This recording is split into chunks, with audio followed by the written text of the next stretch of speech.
Hello दोस्तों, अब हम लोग निकल रहे हैं लखनऊ से महाकाल की यात्रा के लिए, जो लखनऊ से लगभग 761 किलोमीटर के आसपास है, लगभग 800 मानिए। हमारी एक टीम आ चुकी है। हम लोग अवध चौराहे पे रुके हुए हैं। यहाँ से सीधे महाकाल के दर्शन के लिए हम लोग निकलेंगे। रास्ते में आपको जो भी एडवेंचर होगा वो दिखाएंगे। हम लोग एमपी होते हुए जाएंगे। रास्ते में गाय की बहुत बड़ी समस्या है। हम लोग गुना के आसपास पहुंच गए हैं। वहाँ पे थोड़ा सा जलपान वगैरह करेंगे, उसके बाद आगे बढ़ेंगे। ये हमारी टीम है, पूरी टीम है। इसमें लगभग 10 लोग हैं। सभी लोग अपना बाबा के दर्शन जाने के लिए आनंद ले रहे हैं। जलपान करके हम लोग यहाँ से निकल लेंगे। रोड बहुत ख़राब है यहाँ की। अगर आप लोग आएँ तो दिन में ही जर्नी करें, रात में गाड़ी चलाने के बारे में ना सोचें, कि नज़ारा आपको बहुत ही सुंदर दिखाई देगा।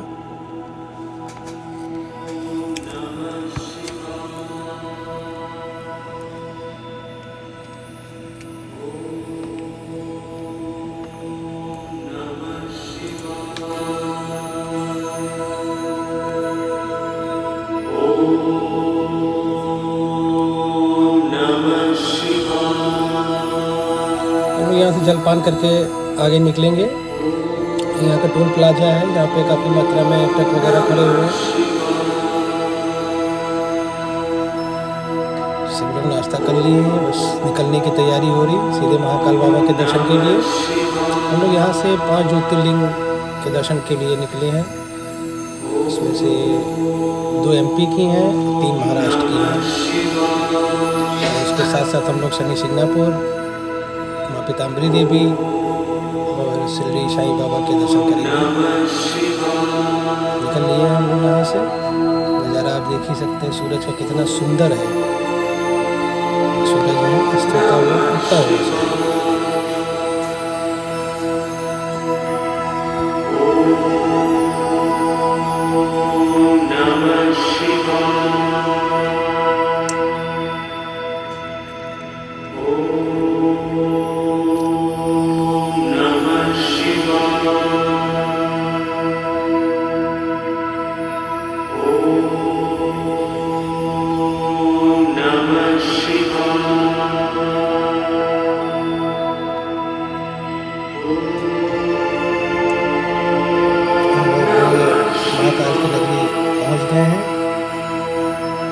सभी लोग नहा धो के बाबा के दर्शन के लिए निकल लिए हैं। सुबह के लगभग 5:30 के आसपास हुआ है। बाबा की नगरी है महाकाल बाबा की। ये वहाँ का परिसर है। इसको स्वयं देख रहे हैं हमारे प्राइम मिनिस्टर नरेंद्र मोदी जी ने किया है। बहुत ही सुंदर बना हुआ है यह। अगर आप आते हैं तो परिषद में अवश्य ही घूमें।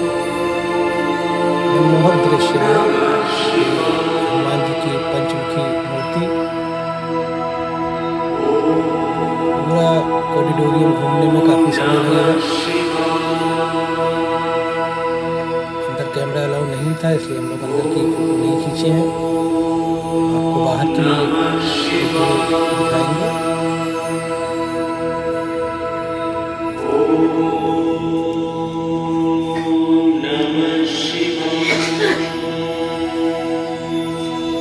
अलौकिक दृश्य है, देख के मन बिल्कुल शांत हो जाता है। काफ़ी मात्रा में भक्तगण आए हुए हैं यहाँ पे।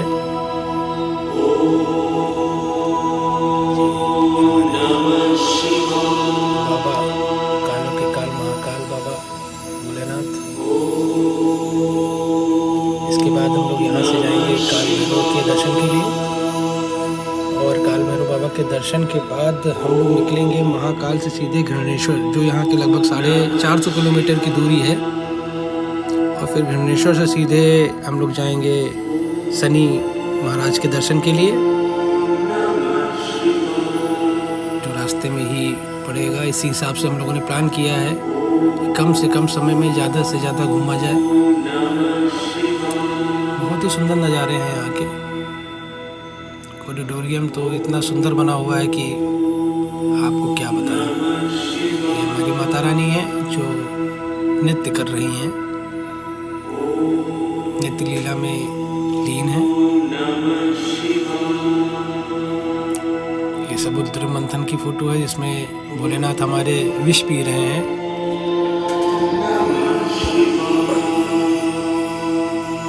और ये मैं हूँ जो इनकी आराध्य कर रहा हूँ। ये आराधना में बड़ी शक्ति है। ये हमारे रावण महाराज हैं जो पूरे कैलाश पर्वत को उठाए हुए हैं अपने हाथों पर। इसमें पूरा शिव परिवार है।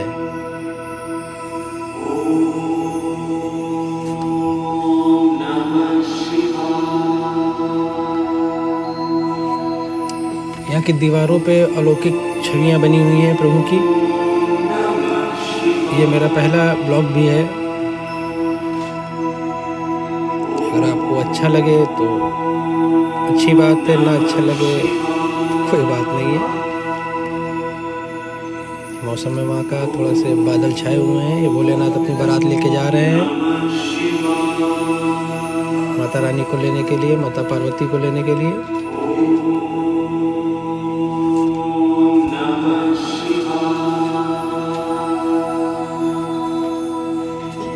रास्ते में जो भी अच्छे अच्छे दृश्य होंगे वो आपको अवश्य दिखाएंगे। कैसे रुकना है, कहाँ रुकना है, वो अवश्य बताएंगे। बस दिन की जर्नी बहुत ही ज़रूरी है कि रात में सुना है महाराष्ट्र की रोडें काफ़ी गड़बड़ हैं। और यहाँ भी भोलेनाथ विराजमान है, वो काफ़ी ऊंचे ऊंचे शिखर पे हैं। कुछ ही देर के बाद हम लोग यहाँ पे जलपान करेंगे और उसके बाद यहाँ से सीधे खिरनेश्वर जो कि महाराष्ट्र में है, जो यहाँ से लगभग 450 किलोमीटर की दूरी पर है, वहाँ जाएंगे जहाँ पे बाबा के दर्शन करेंगे। ये हमारे परम पूजनीय सर्वप्रथम देवता जो पूजे जाते हैं किसी भी पूजा में, गणेश जी महाराज हैं।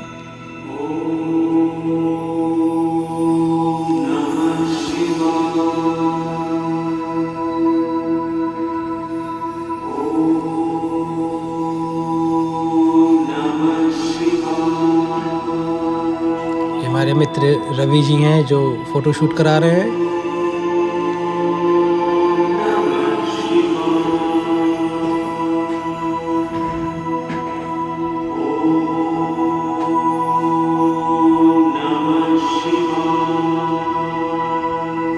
ये कृष्ण भगवान हैं जो अर्जुन को उपदेश दे रहे हैं।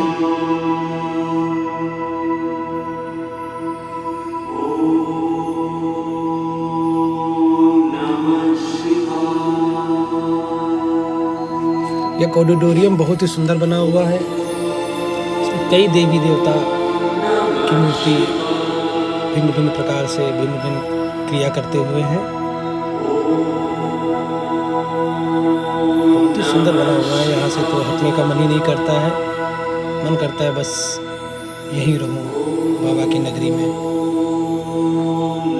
कार्तिक महाराज भी हैं। ये मैं हूँ। मैं पूरे वीडियो को कैप्चर कर रहा हूँ अपने मोबाइल से ही। कोशिश कर रहा हूँ कि जितनी अच्छी वीडियो बने आप लोगों को पसंद आए। बाकी भगवान की इच्छा पूरा परिषद है जिसमें काफ़ी लोग फ़ोटो खिंचवा रहे हैं और वीडियो बना रहे हैं, जिसमें से एक मैं भी हूँ जो आप लोगों तक सही जानकारी देने की कोशिश करता हूँ। वैसे तो हम लोग लखनऊ से आए हैं, काफ़ी यात्रा करके आए हैं। सुबह निकला था और शाम को वही 8 बजे के आसपास हम लोग पहुँच गए। ये वहीं पे भारत माता का मंदिर बना हुआ है। इसमें भगवा कलर का झंडा लहरा रहा है और बहुत ही सुंदर लग रहा है। ये पहुँच गए हैं काल भैरव बाबा के दर्शन के लिए। बहुत ही ज़्यादा भीड़ है यहाँ पे तो महाकाल बाबा के दर्शन से करने से ज़्यादा कठिन यहाँ के दर्शन हुए हैं। इतनी मात्रा में पब्लिक है कि क्या बताया जाए। सब भक्त प्रभु के दर्शन के लिए आए हैं। यहाँ महाकाल बाबा के सेनापति कहे जाते हैं काल भैरव, उनको मदिरा चढ़ाई जाती है प्रसाद के तौर पर। कोशिश करेंगे कि आपको उनके दर्शन करा दूं।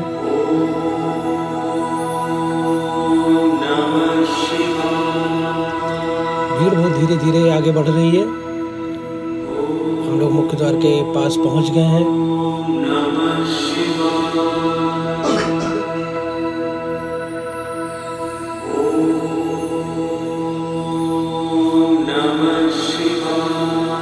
ये देखिए आप कितनी मात्रा में भक्तगण आए हुए हैं यहाँ पे। बताया जाता है कि यहाँ पे कोई भी गलत कार्य करता है महाकाल की नगरी में तो दंड देने का कार्य है वो काल भैरव बाबा का ही है। यहाँ पे दिए जलाए जाते हैं रात्रि के समय। पहली बार जब मैं आया था यहाँ पे तो इतनी ज़्यादा भीड़ नहीं थी, लेकिन इस बार बहुत ही ज़्यादा मात्रा में पब्लिक आई हुई है।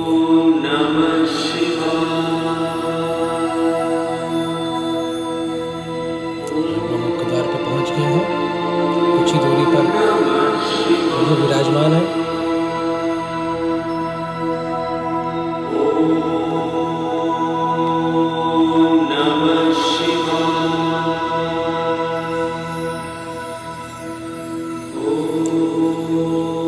ये इनकी सवारी है,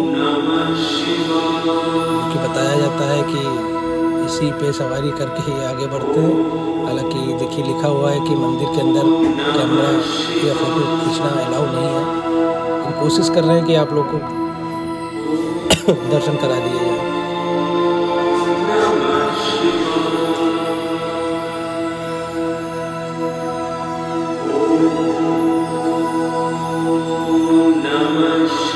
दर्शन तो हो नहीं पाए, हम लोग अब वहाँ से निकल लिए हैं।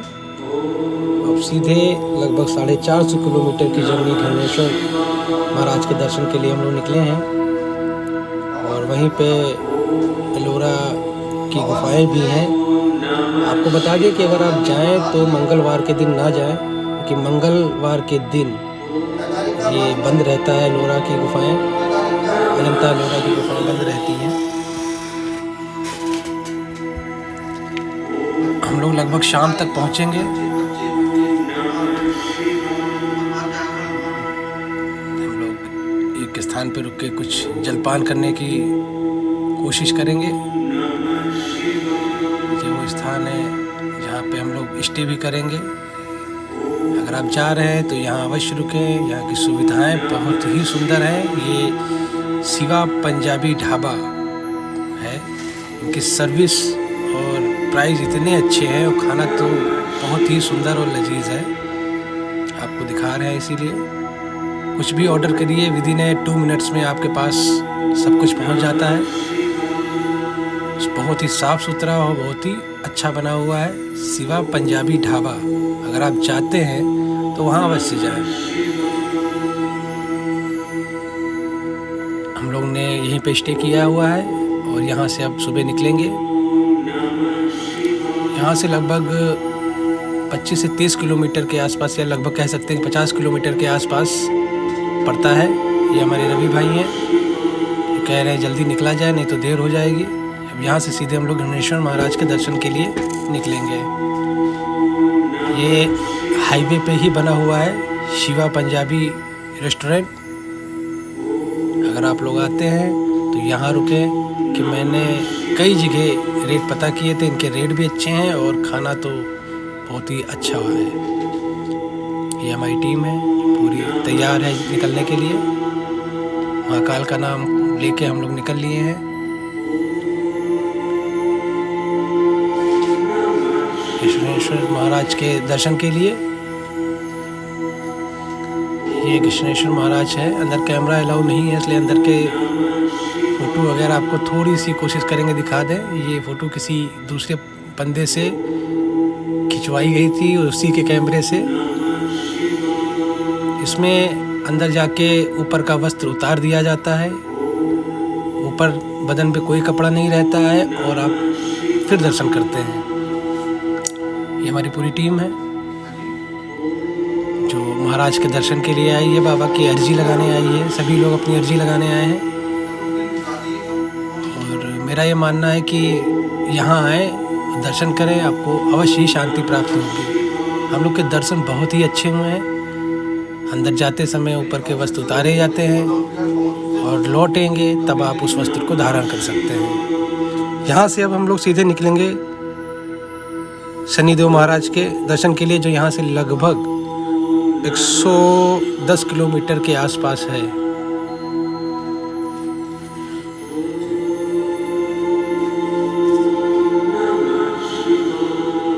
कोशिश रहेगी हमारी यही कि आप लोगों को यहाँ से अब निकल के हम लोग सीधे शनिदेव महाराज के दर्शन के लिए जाएंगे, जो कि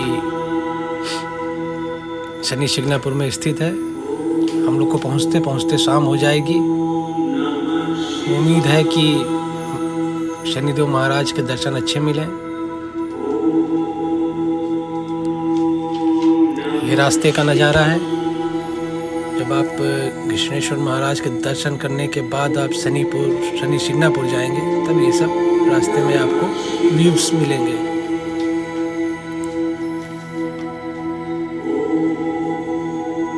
ये भोलेनाथ हैं जो वहाँ से कुछ ही दूरी पर हैं। घृष्णेश्वर महाराज के ज्योतिर्लिंग के पास में ही ये बना हुआ है।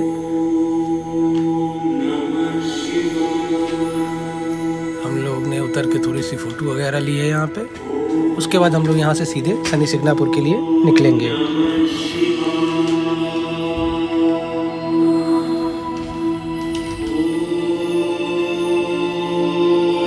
हम लोग शनि शिंगणापुर पहुँच गए हैं। शाम की आरती का समय हो गया है। बाहर आपको प्रसाद लेने की आवश्यकता नहीं है, क्योंकि यहाँ पे बहुत ही भ्रम फैलाया जाता है। बाहरी पर्यटकों को बेवकूफ़ बना दिया जाता है कि ये लीजिए वो लीजिए, 500 1001 कुछ ना करिए, आप लाइन में लगिए। अंदर परिषद के अंदर आपको तेल मिलेगा जो बाबा के ऊपर चढ़ाया जाता है। हम लोगों ने पर्ची कटाई है, 501 रुपये की है, जिसमें आप सीधे मंदिर के अंदर जाके और डायरेक्ट आप उनके ऊपर तेल चढ़ा सकते हैं। अगर पर्ची नहीं कटानी है तो यहीं पे छोटे छोटे से ड्रम रखे हुए हैं, उसके अंदर डालेंगे और मोटर के थ्रू शनिदेव महाराज के ऊपर तेल चढ़ जाएगा। थोड़ी सी छवि दिख रही होगी, अभी क्लियर फोटो आपको दिखाई देगी। आरती का समय है, आरती हो रही है प्रभु की।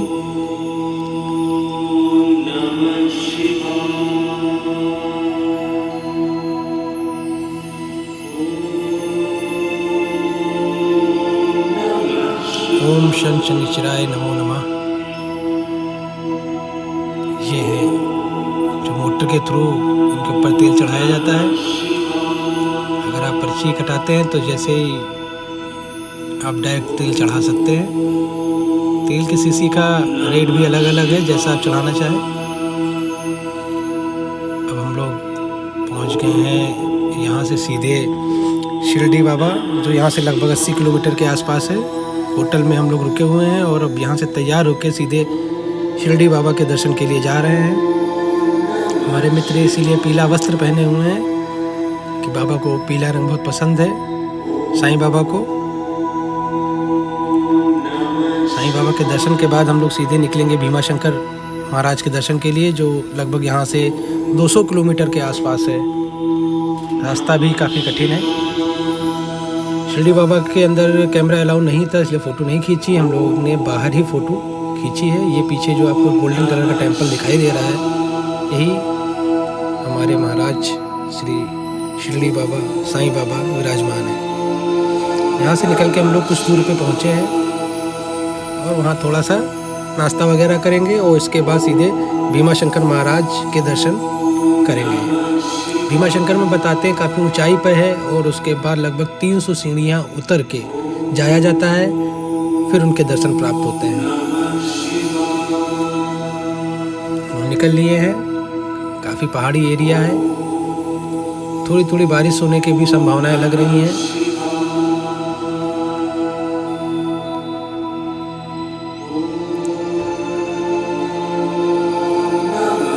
आपको पहाड़ दिख रहा होगा, इसी पहाड़ को पार करके हम लोग को जो हमारा दूसरा ज्योतिर्लिंग कहा जाएगा भीमा शंकर महाराज के दर्शन करेंगे, कि महाराष्ट्र का है। यहाँ पे डैम बना हुआ है, नज़ारा आपको दिखा रहे हैं, बहुत सुंदर नज़ारा है। थोड़ा सा रुक के हम लोगों ने फ़ोटो वगैरह शूट की है।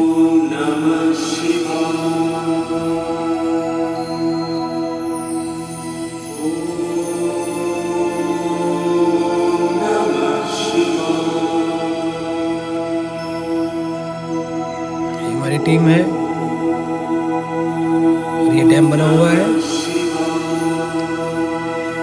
ये पहाड़ पे चढ़ चुके हैं हम लोग, बहुत ही पहाड़ी एरिया है। अगर आपको जाना है तो सुबह जल्दी जाके उतर आए, कि रास्ता बहुत ही गड़बड़ है। ख़राब रास्ते के चक्कर में हम लोग जल्दी जाके जल्दी वापस होने की भी उम्मीद कर रहे हैं, कि जाते समय रास्ते का हाल दिख रहा है क्या है, और बारिश भी हो रही है।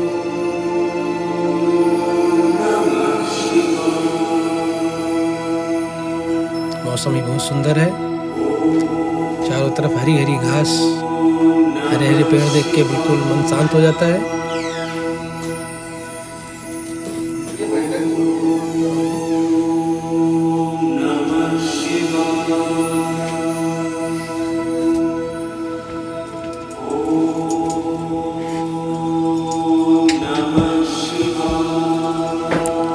हमारे वाहन में महादेव विराजमान है, जिनको आदि योगी नाम से कहा जाता है। हम लोग भीमा शंकर पहुँच गए हैं, अपनी गाड़ी खड़ी कर दी है। यहाँ से इनकी छोटी दूसरी गाड़ी होती है लोकल, उससे जाए गए हैं हम लोग। ये अंदर परिषद है, बहुत ही शांत वातावरण है। यहाँ भी हम लोगों ने 501 की पर्ची कटाई है और अंदर आए हैं। हालांकि भीड़ बहुत ही ज़्यादा है, अगर हम लोग पर्ची ना कटाते तो शाम तक वापस ना हो पाते। इसीलिए भीड़ को देखते हुए हम लोगों ने, सभी लोगों ने पर्ची कटा के अंदर आगे आने का निर्णय लिया है। ये हमारे सभी भक्तगण हैं, ये बाबा हैं। लगभग 300 सीढ़ी उतर के इनके दर्शन होते हैं। यहाँ का नज़ारा ऐसा लगता है कि आप स्वर्ग की ऊपर हैं या स्वर्ग में हैं। चारों तरफ बादल ही बादल है, आप देख सकते हैं मौसम कैसा है।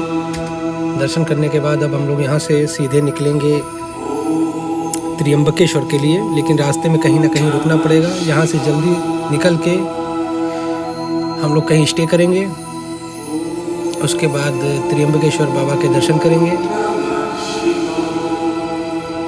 रास्ते में उतर रहे हैं हम लोग, अभी भी मौसम ख़राब है।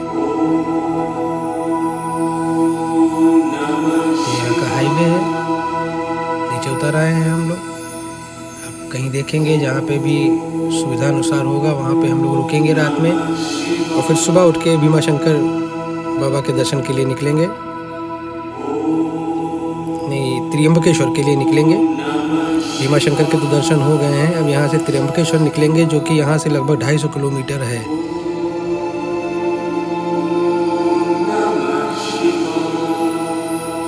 औरंगाबाद लगता है।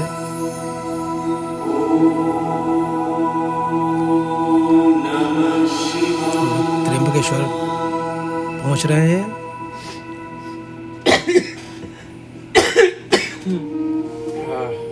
For more bhajans, aartis, mantras, kirtans and meditation videos, subscribe to Spiritual Mantra, your destination for everything spiritual from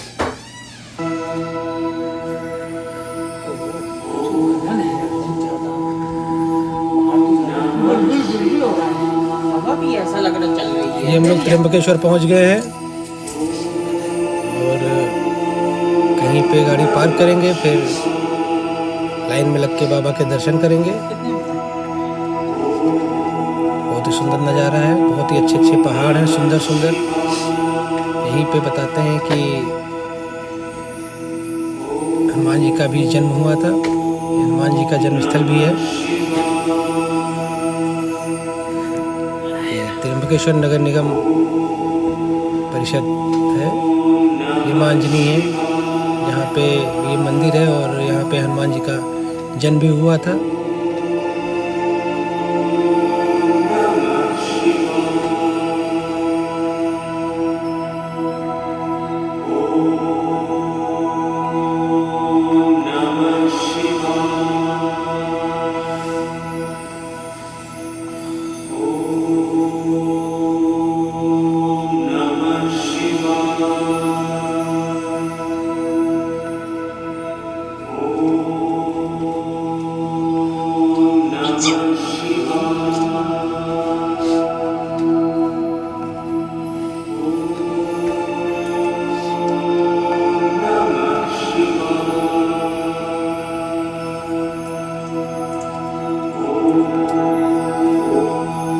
यहीं पे हनुमान जी का जन्म हुआ था। अब हम लोग जा रहे हैं त्र्यंबकेश्वर बाबा के दर्शन के लिए। ये त्र्यंबकेश्वर बाबा का मंदिर है। यहाँ भी बहुत ही ज़्यादा मात्रा में भीड़ है। यहाँ पे प्रभु 3 रूपों में विराजमान है, ब्रह्मा विष्णु महेश। अंदर कैमरा अलाउ नहीं है, इसलिए अंदर की फ़ोटो नहीं मिली है। हम लोग यहाँ पे दर्शन कर चुके हैं। यहाँ पे मंदिर के ऊपर जो घास लगी है वो इसकी खूबसूरती बहुत ही ज़्यादा बढ़ाती है। इसी के पास में एक छोटा सा झील है, इसमें खूब मछलियाँ हैं। अगर आप जाएं तो देखेंगे वहाँ पे, और उनको दाना अवश्य दें। हम लोग सभी लोग उनको दाना दे रहे हैं। आप देख सकते हैं कि सरोवर बहुत बड़ा है, मछलियाँ भी बहुत ही ज़्यादा हैं और बहुत ही सुंदर सुंदर रंगीन मछलियाँ हैं। जैसे ही आप दाना डालेंगे वैसे ही ये सब ऊपर उठ के आएंगी।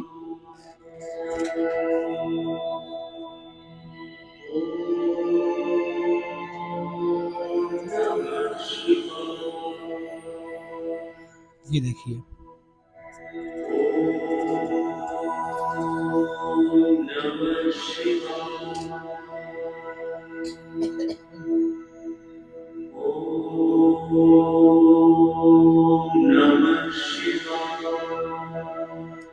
आप देख सकते हैं कि कितनी मछलियां हैं। जैसे ही आप दाना डालेंगे हजारों की संख्या में मछलियां एक जगह स्थान पर आ जाती हैं।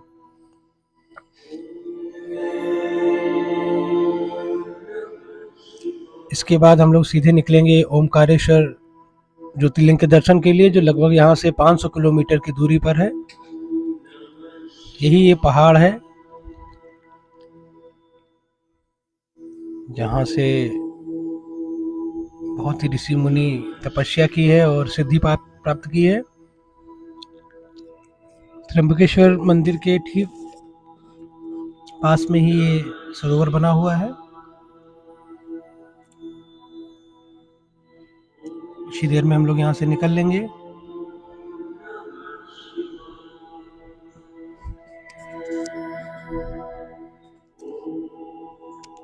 अब हम सभी लोग यहाँ से निकल के ओमकारेश्वर बाबा के दर्शन के लिए निकलेंगे। ये पास में ही एक स्थान है जहाँ पे बताते हैं कि शूर्पणखा की नाक काटी गई थी। ये वही स्थान है। जैसा आप हरिद्वार में देखेंगे वैसे ही यहाँ की सुंदरता है। सफाई थोड़ी कम है।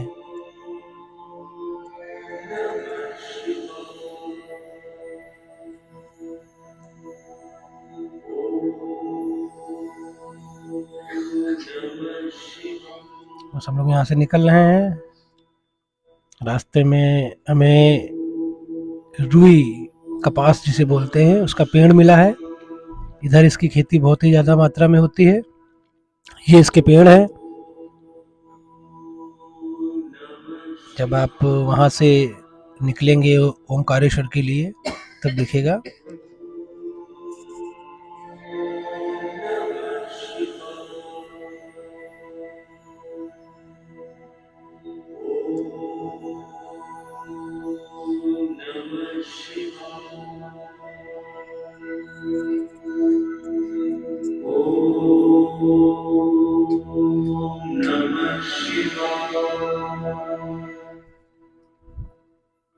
ये हैं कपास के पेड़,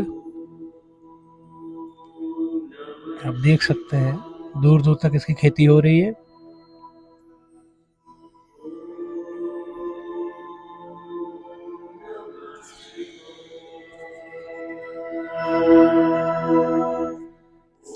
ये इसके फूल हैं, आपको दिखा दें।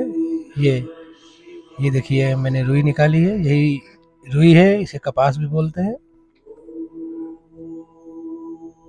जैसा कि आप लोग देख सकते हैं, ये फल है इसका, इसमें से इसके बीज निकाल रहे हैं हम।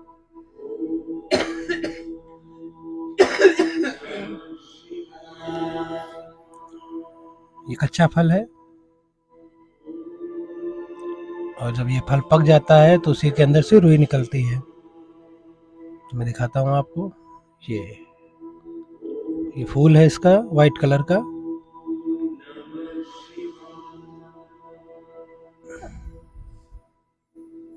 हम लोग रास्ते में, बहुत ही ज़्यादा बारिश हो रही थी, गाड़ी बहुत ही धीमे चल रही थी और रास्ता बहुत ही ख़राब है। जब आप त्र्यंबकेश्वर से निकलेंगे ओमकारेश्वर के लिए, हम लोग ओमकारेश्वर पहुंच गए हैं। सामने ही ओमकारेश्वर ज्योतिर्लिंग है। नर्मदा नदी पार करके इसको जाना पड़ता है। ये नर्मदा नदी है।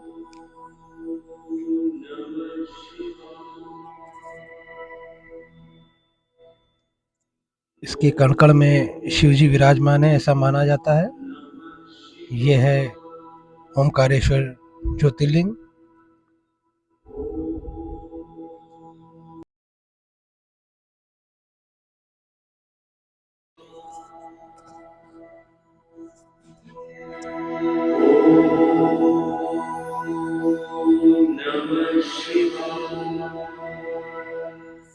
ओमकारेश्वर के दर्शन के बाद हम लोग ममलेश्वर जी के दर्शन करेंगे। फिर वहाँ से हम लोग झांसी निकलेंगे माँ पीताम्बरी देवी के दर्शन के लिए, और उसके बाद सीधे हम लोग लखनऊ। यह ओमकारेश्वर की खूबसूरती आप देख सकते हैं। बारिश के चक्कर में यहाँ पे पानी बहुत ही ज़्यादा मात्रा में बढ़ गया है।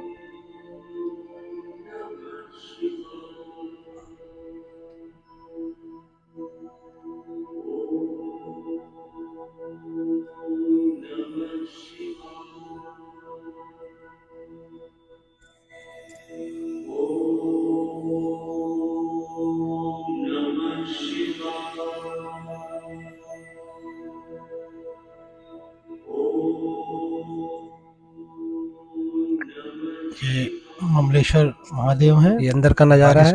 बहुत हो रही थी, शाम का समय हो गया था, पूर्णमासी का दिन है, पूरी तरह से भीग गए हैं। मंदिर बहुत ही सजा हुआ है। ये ममलेश्वर महाराज हैं। हम लोग ममलेश्वर महाराज के दर्शन करने जा रहे हैं।